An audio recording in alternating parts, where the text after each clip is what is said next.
নমস্কাৰ সকলো ক্ৰীড়াপ্ৰেমী আৰু খেলুৱৈসকলক মই মোৰ ইউটিউব চেনেল ইণ্ডমলি ব্লগলৈকে স্বাগতম জনাইছোঁ। হয়তো সকলোৱে জানে অসম চৰকাৰৰ ক্ৰীড়া মন্ত্ৰালয়ে খেল মহাৰণ নামে এক স্পৰ্টছ ইভেণ্ট দ্বিতীয়বাৰৰ বাবে অৰ্গেনাইজ কৰিব লৈছে। ইয়াৰ মূল উদ্দেশ্য হৈছে গাঁও অঞ্চলৰ প্ৰতিভাসম্পন্ন খেলুৱৈসকলক এটা প্লেটফৰ্ম দিয়া।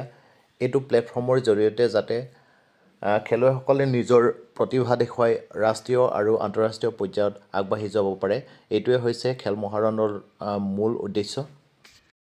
খেল মহাৰণত অংশগ্ৰহণ কৰিব বিচৰা খেলুৱৈসকলে খেল মহাৰণ পৰ্টেলত গৈ অনলাইন ৰেজিষ্ট্ৰেশ্যন কৰিব লাগিব আৰু অনলাইন ৰেজিষ্ট্ৰেশ্যন কৰাৰ আগত কিছুমান ছাপৰ্টিং ডকুমেণ্টছ ৰেডি কৰিব লাগিব।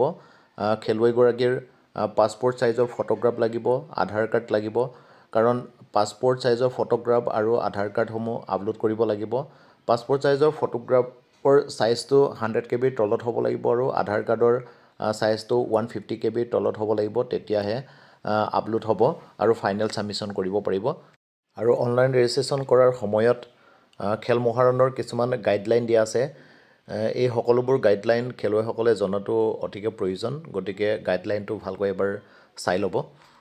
এতিয়া আমি আহিছোঁ খেল মহাৰণৰ অনলাইন ৰেজিষ্ট্ৰেশ্যন প্ৰক্ৰিয়ালৈকে। প্ৰথমতে ক্ৰম ব্ৰাউজাৰত যাব। ক্ৰম ব্ৰাউজাৰত খেল মহাৰণ 2.0 বুলি টাইপ কৰিব। টাইপ কৰাৰ পাছত ইয়াত ৰেক্টেংগুলাৰ এটা চিম্বল দেখা পাইছে। ইয়াত এটা লিংক আহি গৈছে খেল মহাৰণ 2.0 DSYW আছাম বুলি। ইয়াত ক্লিক কৰি দিব।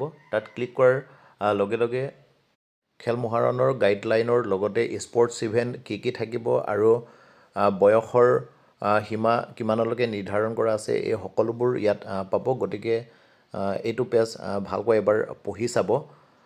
পঢ়ি চোৱাৰ পাছত ইয়াত একচেপ্ট এণ্ড প্ৰচিড বুলি এটা বটন দেখা পাইছে। এই বটনটোত ক্লিক কৰি দিব লাগিব। তাত ক্লিক কৰাৰ লগে লগে ইয়াত এনেকুৱা এটা পেজ আহিব। ইয়াত ৰেজিষ্টাৰ চাৰ্চ লগ ইন বুলি দিয়া আছে। যদিহে ৰেজিষ্ট্ৰেশ্যন কৰা হোৱা নাই তেতিয়াহ'লে ৰেজিষ্ট্ৰেশ্যন অপশ্যনটোত ক্লিক কৰিব লাগিব। ৰেজিষ্ট্ৰেশ্যনটোত ক্লিক কৰাৰ পাছত এইটো পেজ আহিব।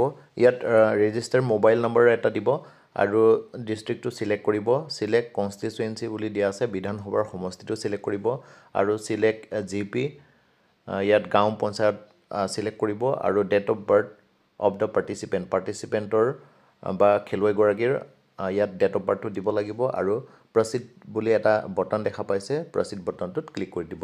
তাত ক্লিক কৰাৰ পাছত নেক্সট এণ্টাৰ পেজটো এইটো আহিব। এইটো পেজ আহি গৈছে।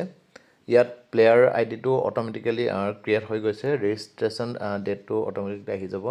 ইয়াত ৰেড কালাৰৰ ষ্টাৰ য'ত দিয়া আছে এইকেইটা মেণ্ডেটৰী হয়, এইকেইটা ফিল আপ কৰিব লাগিবই।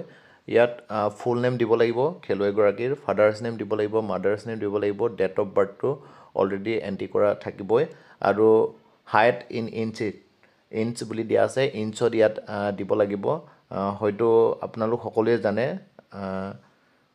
1 ফিটত 12 ইঞ্চ থাকে, গতিকে তেনেকৈ মাল্টিপ্লাই কৰি মেলি এইটো ইঞ্চটো উলিয়াই ল'ব আৰু ব্লাড গ্ৰুপটো দিব আৰু ইয়াত জেণ্ডাৰটো ছিলেক্ট কৰিব লাগিব আৰু ৱেইটটো কিমান আছে এইটো দিব লাগিব। পাৰ্চনেল ইনফৰমেশ্যনটো শেষ হোৱাৰ পাছত ইয়াত কমিউনিকেশ্যন এড্ৰেছ আহি গৈছে। ইয়াত কেয়াৰ অফ দিব লাগিব, ফাদাৰ্ছ নেম, মাদাৰ্ছ নেম বা গাৰ্জেনৰ নামটো দিব। ইয়াত হাউচ নাম্বাৰ বিচাৰিছে, লেণ্ডমাৰ্ক দি ল'ব, ষ্টেট, পষ্টেল কোড, লোকেলিটি আৰু ডিষ্ট্ৰিক্ট। ইয়াত কেয়াৰ অফ লোকেলিটি আৰু ডিষ্ট্ৰিক্টটো মেণ্ডেটৰী হয়, গতিকে এইকেইটা ফিল আপ কৰিব লাগিবই, বাকীকেইটা ফিল আপ নকৰিলেও চলি যাব। আৰু next permanent address fill up কৰিব লাগিব। যদি কমিউনিকেশ্যন এড্ৰেছ আৰু পাৰ্মানেণ্ট এড্ৰেছ ছেম হয় তেতিয়াহ'লে এই সৰুকৈ এটা বক্স আছে, বক্সটোত ক্লিক কৰি দিব, তেতিয়া ইয়াত কপি হৈ যাব। পাৰ্মানেণ্ট এড্ৰেছটো ফিল আপ কৰাৰ পাছত ইয়াত কণ্টেক্ট ডিটেইলছ ফিল আপ কৰিব লাগিব। মোবাইল নম্বৰ দিব লাগিব, অল্টাৰনেট মোবাইল নম্বৰ যদি আছে দি ল'ব আৰু ইমেইল আইডিটো দিব।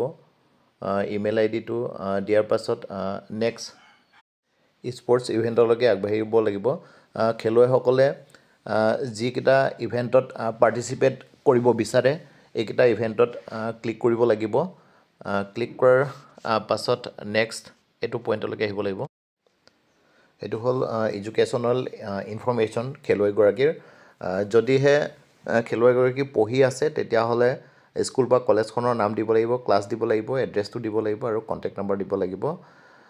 এইকেইটা সম্পূৰ্ণকৈ ফিল আপ কৰাৰ পাছত চেক এণ্ড ভিউ বুলি এটা অপশ্যন দেখা পাইছে চেক এণ্ড ভিউ অপশ্যনটোত ক্লিক কৰিব লাগিব তাত ক্লিক কৰাৰ পাছত check the data carefully before final update হোৱাৰ আগতে আকৌ এবাৰ ডাটাকেইটা চেক কৰি চাব কৈছে যিকেইটা আমি এণ্ট্ৰি কৰিছিলোঁ ইয়াত আপোনালোকে অকেত ক্লিক কৰি দিব অকেত ক্লিক কৰাৰ লগে লগে আমি ফিল আপ কৰা গোটেই এপ্লিকেশ্যন ফৰ্মখন আহি যাব আৰু এপ্লিকেশ্যন ফৰ্মখনৰ একেবাৰে শেষত আপলোড ডকুমেণ্টছ বুলি পইণ্টটো আহি যাব ইয়াত খেলুৱৈগৰাকীৰ ফটো আপলোড কৰিব লাগিব ফটোৰ সাইজটো 100 KB তলত হ'ব লাগিব আৰু ফৰমেটটো JPG হ'ব লাগিব আৰু আধাৰ ভোটাৰ বা পেন কাৰ্ডো আপলোড কৰিব লাগিব ইয়াত ফৰমেটটো JPG বা PDF হ'লেও চলি যাব আৰু 200 KB তলত সাইজটো হ'ব লাগিব এটো আপলোড কৰাৰ পাছত ইয়াত হৰুকে বক্স এটা আছে বক্সটোত ক্লিক কৰি দিব I agree to terms and condition কিটাত মই এগ্ৰি হয় বুলি ক্লিক কৰিব লাগিব আৰু ফাইনেল আপডেট অপশ্যনটোত ক্লিক কৰিব লাগিব আপডেট অপশ্যনটোত ক্লিক কৰাৰ পাছত ৰেকৰ্ড ইজ সেভ সাকসেসফুলি আহি যাব ইয়াত অকে অপশ্যনটোত ক্লিক কৰিব অকে বটনটোত ক্লিক কৰাৰ লগে লগে ফাইনেলি ৰেজিষ্ট্ৰেশ্যন কৰা প্ৰক্ৰিয়াটো সম্পূৰ্ণ হ'ব আৰু অলপ সময়ৰ কাৰণে ৱেট কৰিব ৱেট কৰাৰ পাছত এনেকুৱা এটা পেজ আহিব এইটো হ'ল ৰেজিষ্ট্ৰেশ্যন কাৰ্ড খেলুৱৈগৰাকী পাৰ্টিচিপেণ্টৰ এইটো পাৰিলে আপোনালোকে ডাউনলোড কৰি ৰাখিব বা স্ক্ৰীনশ্বট কৰি ৰাখিব ধন্যবাদ আপোনালোকে যদিহে মোৰ ভিডিঅ'টোৰ পৰা উপকৃত হৈছো বুলি ভাবে তেতিয়াহ'লে মোৰ ভিডিঅ'টো লাইক কৰিব শ্বেয়াৰ কৰিব আৰু আপোনালোকৰ বন্ধু বান্ধৱীসকলক অনুগ্ৰহ কৰি মোৰ ভিডিঅ'টো শ্বেয়াৰ কৰিব থেংক ইউ